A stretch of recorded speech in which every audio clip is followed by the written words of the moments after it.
All right. Hello, hello, hello. And I hope you are doing well on this Friday night. This is our Thanksgiving Day or Thanksgiving time episode. As you can see, Lenny's all in theme mood with his pilgrim hat. And of course Victor's back there. But anyway, this is not a live, so I don't want to deceive anyone. This is a pre-record because I couldn't be available today, Friday the 21st, whatever this day is. I don't even know what day it is. And therefore, what I wanted to do was leave a recording for you guys to see. So I'm not going to do paranormal videos because that's not fun to do unless I can get reactions from you guys in the chat and I can speak to those reactions. So we'll leave those out until next time. And I'm just going to go ahead with our story. So today's stories. Wait, first of all, let me light my candles. We can't do this without candles. We have to do candles, right? All right, here we go. There's one. There's two. All right. Now, we're all familiar with the first Thanksgiving and the story of the Pilgrims, correct? Yes, obviously. We've been taught that our entire lives. If you're an American, you've been taught that in school. And we've celebrated it with family our entire lives. And as we know, the story starts in 1620 when the Pilgrims land in Plymouth, Massachusetts, and establish a settlement. Now, that first year, however, first couple of years were very tough winters and very hard to survive. And the only reason they did survive was with the help of the Native American Indian tribes. So, because of that, a lot of people perished. A lot of those original pilgrims perished. In fact, they came to the New World with 100 some odd people. And by the first Thanksgiving, there was only 53 left because that winter came. The first Thanksgiving actually took place in 1621. And at that point, there were only 53 of these pilgrims left. So a number of these people had perished from the elements. And our first story deals with the fact that many of the pilgrims' diaries that were survived told tales of them believing and encountering the spirits of those that were part of their party who had passed on. And many wrote about how they witnessed or heard the spirits of these fellow travelers, fellow pilgrims, wandering the streets of the village at night, either to look over the souls, look over the well-being of the family members they left behind, and even some of them to just haunt those that had wronged them in the past in their lives. So it's an interesting bit of history in the sense that the pilgrims themselves, being Puritans, even though they were Puritans, and tried to separate themselves from the Anglican Church, still believed in spirits to some degree, and in fact encountered them themselves while here in the New World. And in addition to that, there was also tales of them hearing whispering and moaning in the woods surrounding the settlement. And some of them attributed that to Native American spirits, and others attributed to them the spirits of those that left them, that died, and that they were wandering the village as well as the woods and at night. So a lot of ghostly activity that took place in the heart of the very first Thanksgiving settlement right then and there. So from the very beginning, America has had ghosts in their history. All right, so given that, we know that the Pilgrims in Plymouth had the first cemetery on something called Burial Hill. Burial Hill today survives as a cemetery, Burial Hill Cemetery. Let me see if I can show you that because I want you to get a good look at it. All right, here we go.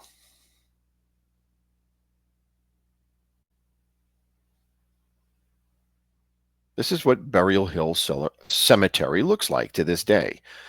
very old, 1600s is when it was established. It is said that it was established the very same year that they landed, 1620, that it originally was a fort, and then as people died, they began to bury them there and move, and the villagers moved out of the fort into the surrounding areas and left it as a cemetery. So you have very, very old cemetery here with tombstones going back to the 1600s. Now, this particular cemetery seems to be the epicenter of ghostly activity in Plymouth, Massachusetts. Let me get this back. Let me get this back to. There we go. We don't even need it. You got a good look at it, right? We don't need it up there. Let's get rid of that. All right. So, Burial Hill. Who are the ghosts that are in Burial Hill? Well, we have a host of different spirits that have been cited there. First off, it is said that Burial Hill was the site of a mass grave. Now, the story behind the mass grave was that in 1788, a ship ran aground and shipwrecked during the winter off the coast of Plymouth. And because the conditions were so bad, the Pilgrims or the Puritans or whoever lived there at the time, it was well beyond Puritans at that time, 1788. There were Americans at that time. But anyway, the residents of Plymouth couldn't get to the ship because of the conditions. And as a result, the the members of that ship, the sailors on that ship, all perished from hypothermia, meaning from the cold. They all perished from the cold. And it was said that all the bodies, when they finally got there, were petrified and frozen. And because they didn't know who necessarily they all were, they buried them all in a mass grave on Burial Hill. And it is said that over the years, many have seen the spirits of these sailors, these perished sailors, wandering Burial Hill in the evening. Now, the creepiest part about this is it is said that if you see these spirits wandering Burial Hill, they will appear as they were when they perished, meaning they were frozen. So you'll see icicles and cold and white and snow. They're like ghostly, frigid figures, icy ghosts wandering across the cemetery at night, just aimlessly wandering, looking for who knows what. So quite a creepy sight on Burial Hill from this a lot of sailors that perished in the cold and were buried there. All right, so that's number two, our Burial Hill story. Well, our first Burial Hill story, but our number two story. This is the first of Burial Hill. The other ghosts, now let's talk about some other ghosts that are in Burial Hill. The second one is said to be a descendant from one of the Mayflower's passengers, and his name was Thomas Southward Howland. And it is said that sometime in the 1600s, he got into a dispute with an old woman who had been living on the property next to him. And things got very bad to the point that he actually drove her off her property. I'm not necessarily sure how he did this, but he drove her off her property. Now, this woman was believed to be a witch. And one of the final words she said to him was, "Make sure you make your peace because you will not live to see another sunrise." Or sunset. I'm sorry, sunset. So she puts this death curse on him. And it turns out that the death curse actually comes true because the very next day, he dies from an accident on his horse. He falls off his horse and perishes. And he is buried in Burial Hill Cemetery. And actually, I have a picture of his tombstone, which is still there. All right, here we go.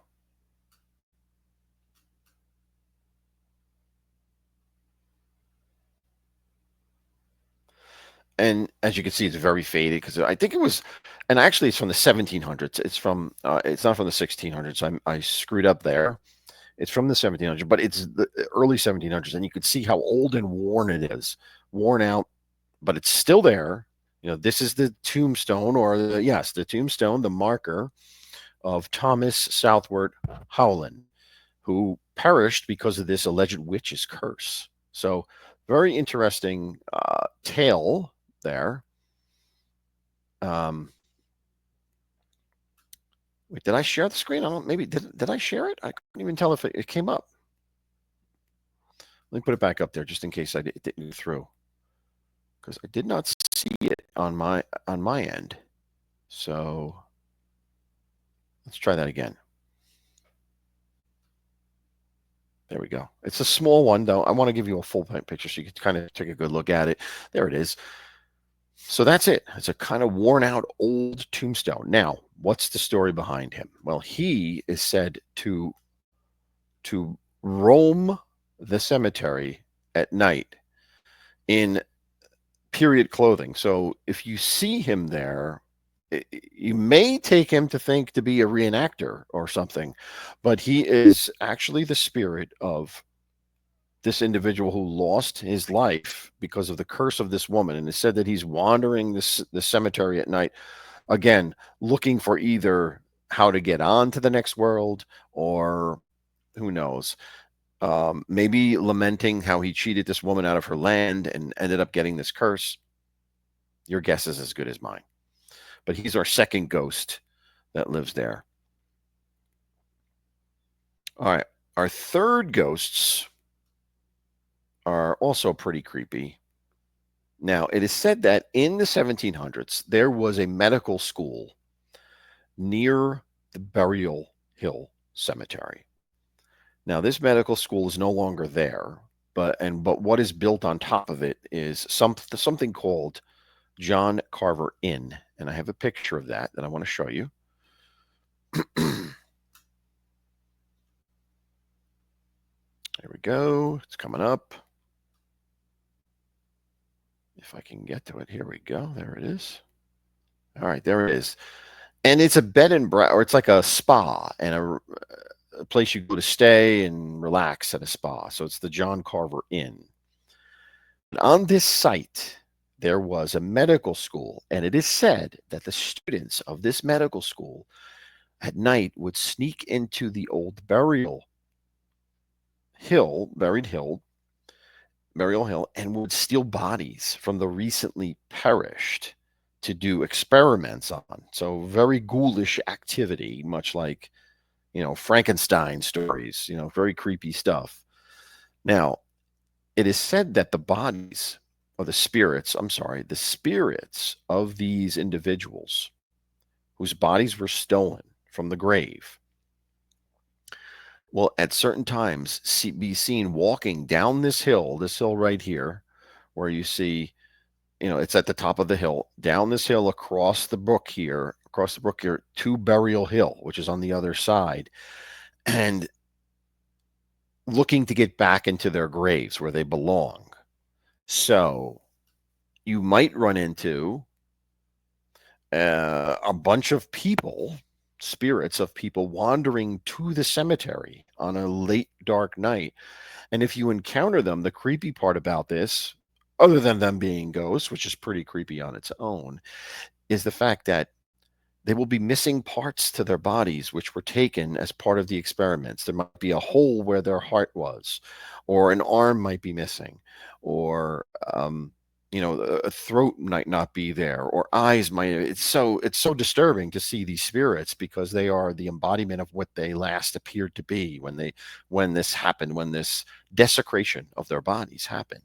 So that's what they look like, going back, trying to get back into the graves and looking for eternal peace. So quite a creepy sight to see, this march of these bodies then back to the cemetery, looking to rest. All right, that was our fourth one, and our final one has to deal with a man in deer skin clothing that has been seen in the cemetery. And he will pop up and wander around, and it is said that many have encountered him, that he will be in deerskin clothing, that people will go up to him, and he will ignore them, he won't interact with them, but if they do go up to him and get within a certain distance and start to converse with him, he will turn around and he will have no eyes. You will be frightened by him having no eyes. He will then turn away, walk forward, and vanish into a tree or into a pole, a light pole, or whatever. He'll vanish into a fixture that along the cemetery. So quite a creepy experience to encounter that on a late night. A deer-skinned person, of the period. Might have been a mountain man or something like that. Something, or it could have been a Native American Indian who was wearing deer skins. But all they could tell us is that he has no eyes. This individual has no eyes, the spirit of such. So those are their stories, your 5 pilgrim-related stories. And there's also countless stories from the Native American folk that were there in the area, who basically helped the pilgrims survive those early years. And their tales are more so towards the supernatural in terms of legends that they had that might be in the area. And one of those legends is about a creature, or creatures, I should say, that are said to inhabit the area that is Burial Hill. And these creatures are said to be elf-like or nymph-like, and they were referred to in the native language of the Wampanoag as Pudwudgies. They're little mysterious creatures, elfish or impish. They'll be all white, and they will run around in between the tombstones. And their goal is to scare you. They get a kick out of scaring people. So if you were to encounter them, there's never been a tale of any damage being done or any type of hostile, in that context. But they will look to scare you because they get pleasure from this. But this is a Native American Wampanoag legend of these little elfish, impish creatures that still reside and are still seen from time to time. These little white men with pointy ears who seem to jump out and scare you if you're walking through the cemetery at night. And they appear, as quickly as they have appeared, they vanished. So you have the ghosts of the sailors covered in ice wandering the cemetery. You have the poor, unfortunate bodies of the souls of those bodies that were used by the medical students. You have old Thomas Southward Holland looking about. And then you have possibly the spirits of those who perished in those initial winters when the pilgrims were trying to survive, that all get together and have a bit of a party in Burial Hill Cemetery in Plymouth, Massachusetts. So that are your stories for tonight, a bit shorter than usual, but I hope you enjoyed them. And I hope you have a wonderful and joyous Thanksgiving, spending it with family and friends, giving thanks for all you have. I know I'm going to, and one of the things I'm going to give thanks for, Lenny, is you guys who spend the time to watch my videos. I am truly, truly thankful for that, and I want to wish you all the best, a very blessed and happy holiday on this Thanksgiving, and soon Christmas will be here. So to all, I give you my best. On behalf of Lenny and Victor, we wish you a happy Thanksgiving. Until next time, stay scared. God bless.